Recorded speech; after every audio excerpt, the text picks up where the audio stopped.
Welcome to another match analysis video. As you probably guessed by the title, today I'm flying a helicopter. And I'm going to talk you through how I think helicopters fit into the game, what I think you should be prioritizing when you're flying helicopters, as well as taking a look at the rest of the match and seeing how the rest of the team is playing and making some comments on that as well.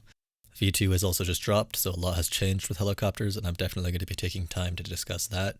Probably not the flight model in particular, I'll make a few comments on it, but mostly the damage model, since that's the thing that's a bit more ambiguous. Now the initial plan was for me and Sniffles to both be running helicopters, but as you can see by the map right now, that didn't really go according to plan. You've been Spanish mic'd, my friend. You've been Spanish mic'd. I see that. I'm gonna go yell English at him.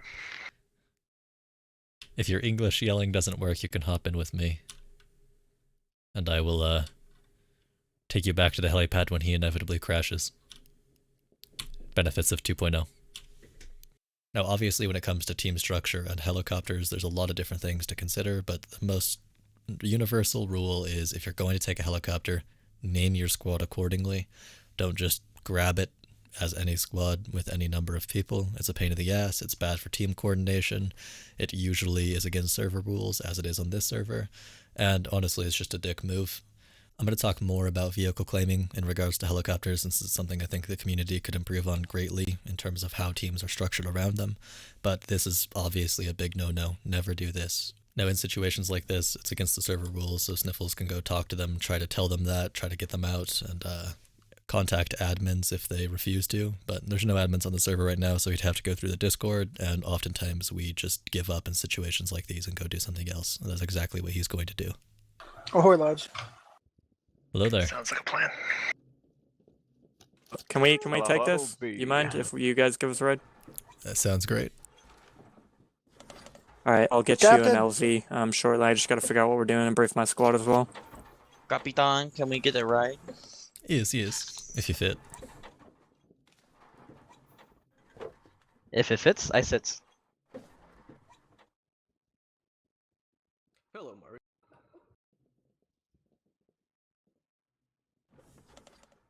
A ver, pinches piringos, hijos de su puta madre, este es mi helicóptero, este es mi helicóptero de mis ¡Órale! Sáquense la verga. Just so everyone knows, the two midpoints are going to be on this flag mark. A robar petróleo a otro lado.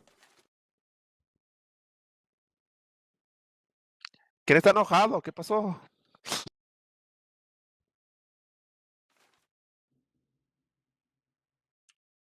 No, no me oyen. Está bien. It's all good. Alright, where are we all going here?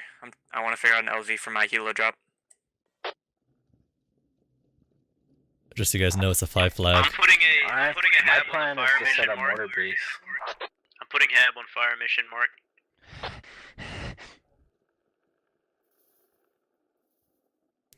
Flag 1 is what you see, flag 2 is going to the Novos here. Midpoint's going to the other two flag marks. Sure, man.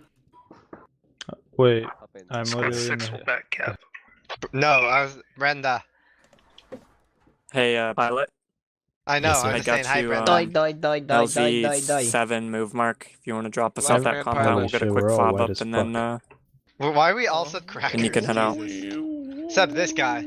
So just taking a quick look at this RAAS layer here on squad lanes, the objectives are very linear. The SL in my helicopter probably doesn't know where they're going and wants to head over here. I'm going to do my best to try to convince him to head more towards the objective area. He probably didn't hear me briefly explain it in command chat.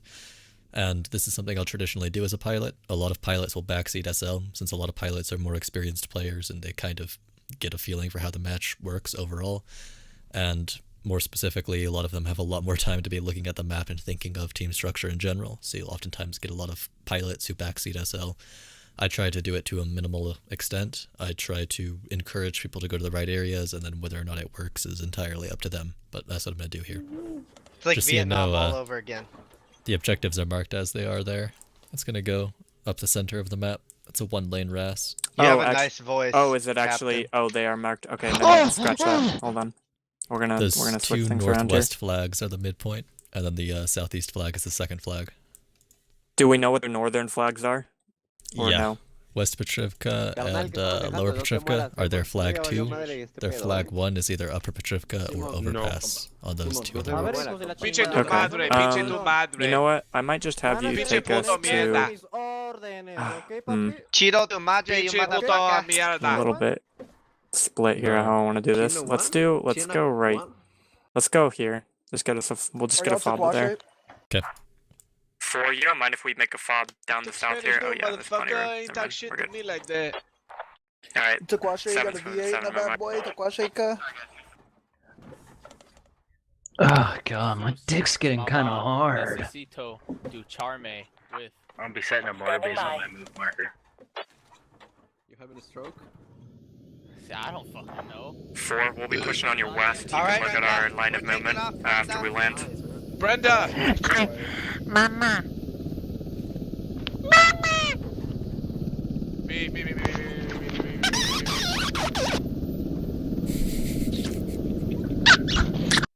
When you're organizing your team and you're creating your squads, the number of squads you create should be dependent on 2 main factors. The first thing is you generally don't want to have more than 9 squads if you can help it, because this starts to bloat communication and starts to take away your keypad functionality for direct comms. But you shouldn't have so few squads that each squad has multiple different goals and a lot of different overlapping communication because they're accomplishing several different things. An infantry squad traditionally is tied to an objective, and having 9 people tied to a single objective is fine. So infantry squads don't really have to worry about this. But when it comes to armor squads and helicopter squads, you have a bit more complexity. For example, for armor squads, do you want to make one squad titled Armor that claims all of the armor on the map? That can be very good for communication between armor pieces, but it can also be very challenging for the SL who has to give all of the relevant information to all of those different vehicles to them all of the time. If you're playing APCs and tanks effectively, they shouldn't be in the same area, which means wherever the SL is, whether he's with the tanks or the APCs, he has to then account for the comms for the other squad. Now, on the other end of the spectrum, if you have every single piece of armor have its own individual 2-man or 3-man squad, you start running into other problems. All armor callouts have to be over generic command chat. You can't really individually contact any one squad. The fact that you have command chat doesn't even matter. It doesn't even function in any way, since you could just use local within your own vehicle. And you're bloating the squad count past 9. In that way, the ideal system for armor is a bit more subjective, and there's a lot more variation and possibilities when it comes to how you can organize your armor within a team. But when it comes to helicopters, it's really a no-brainer. There is really no practical reason for pilots to be split into 2 different squads. Pretty much none whatsoever. The only real exception to that is the fact that one pilot has to handle the communication for both helicopters, but that is not a difficult task. If somebody needs a ride, you can determine whether you want to do that or you want to ask the other pilot to do that, and then you're pretty much covered. The benefits to doing it this way are extreme. You basically open up your squad chat as a means to talk to the other pilot directly, rather than having to use the G key or use the numpad, which can be quite difficult in flight. G key being something that will deafen every other SL while you coordinate, numpad being something that might cause you to crash if you're taking your hand off your mouse. This allows other SLs to direct message you rather than cluttering up command chat if they need something done. This allows easier communication between helicopters to determine who's doing what, especially if you need to be working together to supply the same point. And obviously you reduce squad bloat. Now, the biggest issue with the system is that it is unanimously disagreed upon by the entire community just out of habit. When helicopters were first released, people made their individual heli squads, servers started building rules around this system, and you will never see a squad that runs both helicopters. At least I haven't. And even when I go onto servers with no heli claiming rules and I want to run this kind of a system because I have 2 people and we each want to be pilots, kind of like you're seeing here, I can't do it just because I really don't want to piss off another pilot who's used to the other system who feels like he's being cheated out of it. Speaking of other pilots, if you look at the map right now, you can see that the other guy crashed and or got shot down, which I'm going to call out to Sniffles now. There's your heli. 6 minutes.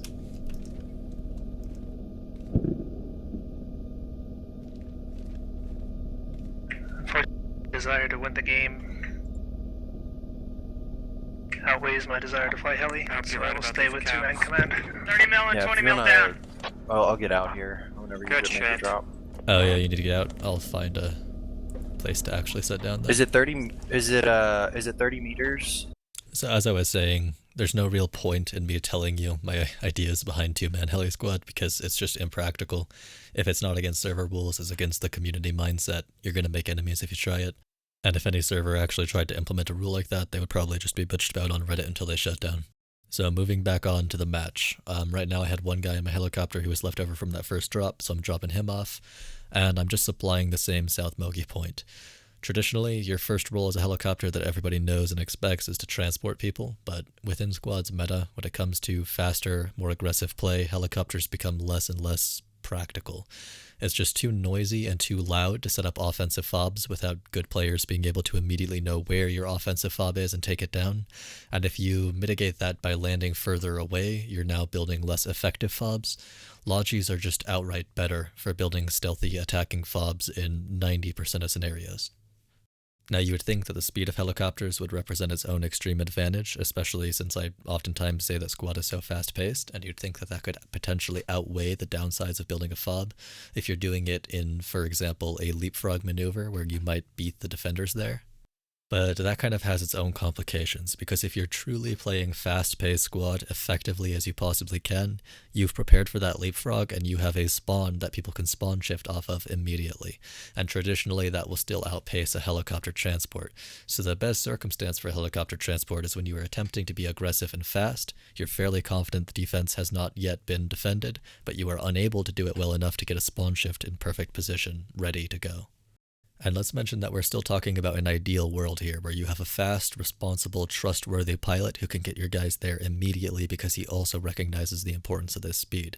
If it's just a blueberry and you have to take the added amount of time to communicate your desire to move to him, get him all the way over to you, get all of your blueberries together, and just have a general pub game style experience, it's almost just as fast just to get a logi and get them there depending on the map. Now, I'm not saying that it's useless. There are still plenty of opportunities in a pub game where you can pick up out-of-position squads, sweet-talk them into hopping in and take them to more relevant areas, and because people aren't traditionally playing as fast, you have more flexibility to be useful. But when it comes to the most high-level play, traditionally you aren't going to be used, and even at a more pub game pace, you're generally not trusted. There aren't very many SLs who are going to think, I should call a pilot, trust him to get over here, trust him to pick everyone up, and then trust him to land safely and effectively. Most pub players will just rely on their own squad to do anything they need to do, not any others. Now, what helicopters can do more effectively than anyone else on the map is fast-paced logistics. You can get a lot of supply into relevant areas very quickly. Now, this can be done by meeting, say, SLs on defense to create bigger fob networks, but it's traditionally better done just by getting a lot of supply into one fairly hidden area or fairly defended area, and then getting that spread out with logi trucks. When it comes to CMD doctrine, that's exactly what we're about. Helicopters are trying to get as much supply into generic safe areas in the center of the map as they possibly can, so that our SLs who are constantly running 18-12 loadouts to build as many fob networks as they can around relevant objectives always have nearby supply so they don't have to return all the way back to main.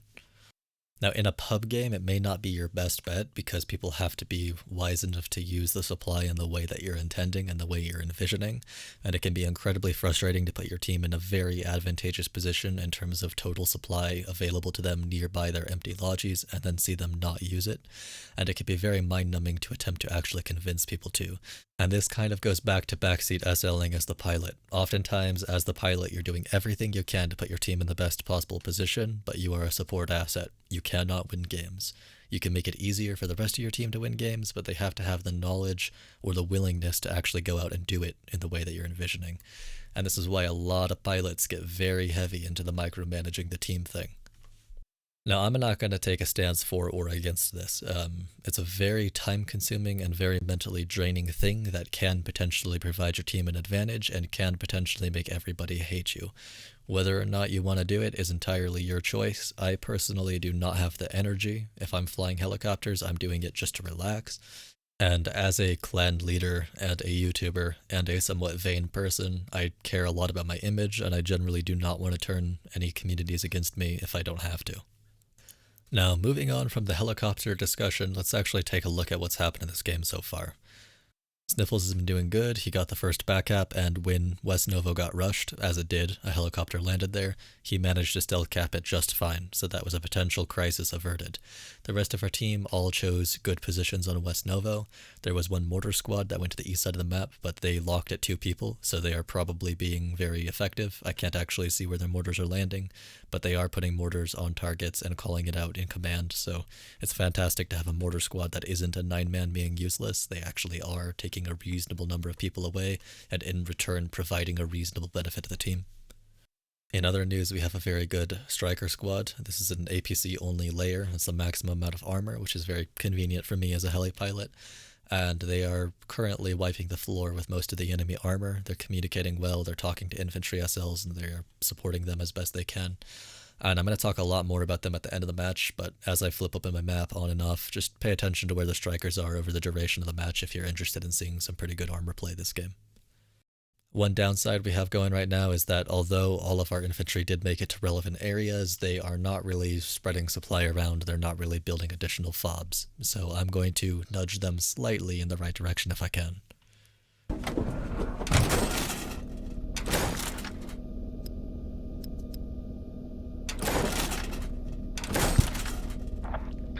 Thank you for the supplies, by the way.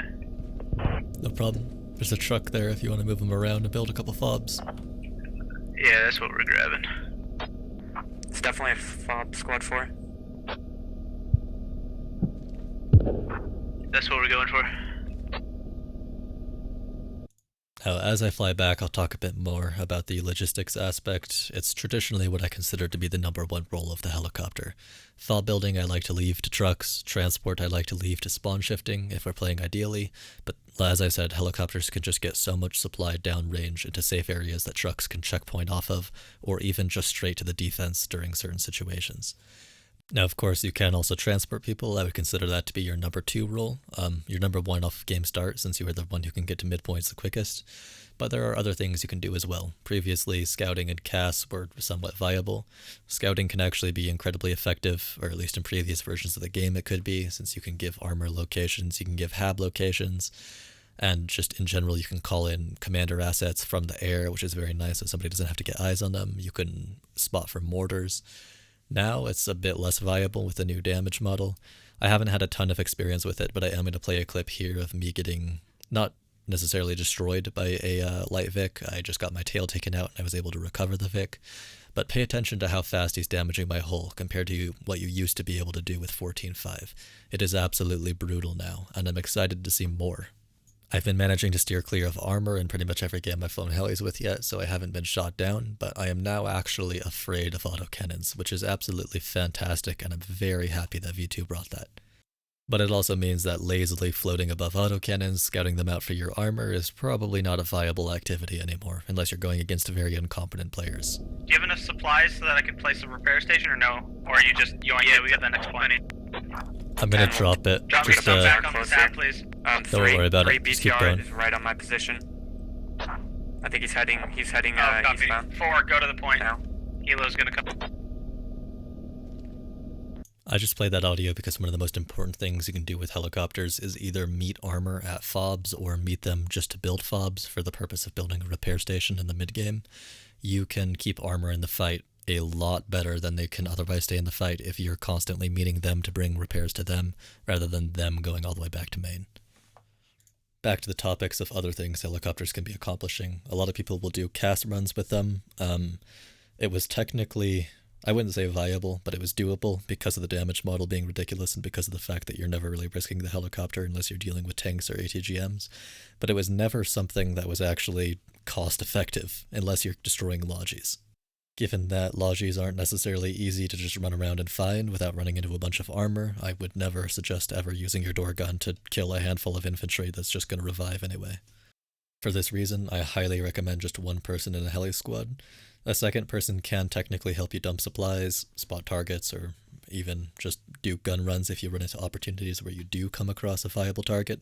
But in the end of the day, it's just not worth bringing another 2 infantry for both helicopters out of the match just in case you get into a situation where you can potentially gun something down, or just in case you need to dump supplies a little bit faster because you're potentially under fire. Now let's start paying a bit more attention to the map and what's going on in this match. We have a bit of a bad situation going on right now where there's an offensive fob very far north of the Mogies, and so that takes a lot of defenders very far off of the objective in order to push it. And they didn't really maintain any situational awareness down to the south. Similarly, a lot of people actually moved on to offense. Sniffles himself took his 2-man command squad to go build a pretty good offensive fob to the northeast that I believe was completely undetected when it was built. But rather than using this to spawn shift and pushing in a sneaky manner, a lot of people are walking between objectives, and then the defenders aren't really maintaining situational awareness. So we get into a situation where we start losing one of our habs on our defense objective. There are people on East Mogi. Check your maps, guys. Check your maps. Now what this means for me is I'm going to start using the South Mogi fob as a checkpoint for logistics instead of going straight onto defense and risking getting latted. I don't know what lats do in the current patch, and it could potentially take me out in a single shot for all I know. And what this means for the team is, of course, we are going to have our defense objective neutralized. The best hope right now is that people can get back in time to stop that, or because we have such a good spawn advantage and so many people on offense, that we can at least secure a double neutral to hopefully go back for the stealth cap. Now, walking off defense is the mistake. It is the mistake of all mistakes. It's the one that everybody makes, everybody acknowledges, everybody knows about, and it's really the most simple thing that you can avoid in a squad game. Just don't do it. Just always keep a squad on defense. This is a bit more ambiguous because technically the squad pushing that northwest fob were pushing a fob that was a threat to the defense, but even when you do that, you need to maintain some level of situational awareness. Now, Sniffles is pulling into the east of the objective with a Logi right now, which is great because he is going to get another close hab so that people who are dead can shift directly onto the point. We don't have to rely fully on people walking back, and that could be enough to prevent it from going neutral at all and ultimately save that flag for us. And I am going to cut ahead about 5 minutes here. That's pretty much exactly what happens. He builds the fob to the east, a blueberry wave pushes in and prevents them from full capping. They do get it neutral. And meanwhile, people continue to work towards offense and eventually start making progress. At around this time, our Vics need repairs again, and the fob that I put the rep station on has been destroyed, so I am once again going to talk to them and try to meet them. Okay, armors, RTB, we're too heavily damaged. We killed the BTR though. Going to lower Mogi, I have enough supply for them.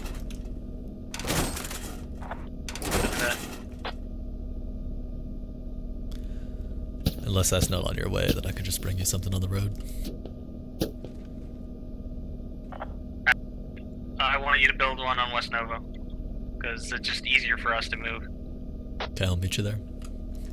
So that works out great for me because I probably just burnt that fob over there when I started taking small arms. People probably know about it now, so now I can consider this to be my checkpoint fob. It's on the road, so Logis can get to it pretty easily. And if I don't have the opportunity to fly into any hot defense objectives as the match progresses and we get deeper into their territory, at least I can get supply here. Also, a quick note for those of you who don't know, because I don't know if it was in the patch notes, if you have the lead pilot or lead crewman kit, you now need the same number of people to place a radio that you would for a rally point. I believe SL plus 3. This means you can't meet a solo vehicle unless you hop out, or he grabs a different kit off the helicopter. The rest of the match is pretty simple. We get control over their offense objective, but we still have to work towards recapturing our defense, which we eventually do through just manpower. And once we do, we quickly have their offense totally under control as well. In terms of what I'm doing as the pilot, I eventually start to try to fly towards the Petrivka since we have it largely covered, but the moment I do, another Vic respawns and comes and pushes, so I hear the autocannon and bail. Once again, not being entirely sure of the V2 damage model and how much I can actually sustain. Hey, strikers to your south. We just took, I think, 30 mic fire. Yep, 30 mic east of Lower Petrivka. We've been launching I just mortars heard the whole time, so it might be friendly mortars. Somewhere east of Lower Petrivka, I heard 30. Heli's waving off. I'm in mark very rough. Can you place a mark where you're gonna build that hab? Now, as the match kind of comes to an end here, we can recap a bit on what we managed to do. As a helicopter, you are a support asset, and how well you can effectively support your team is strictly dependent on how good your team is in general.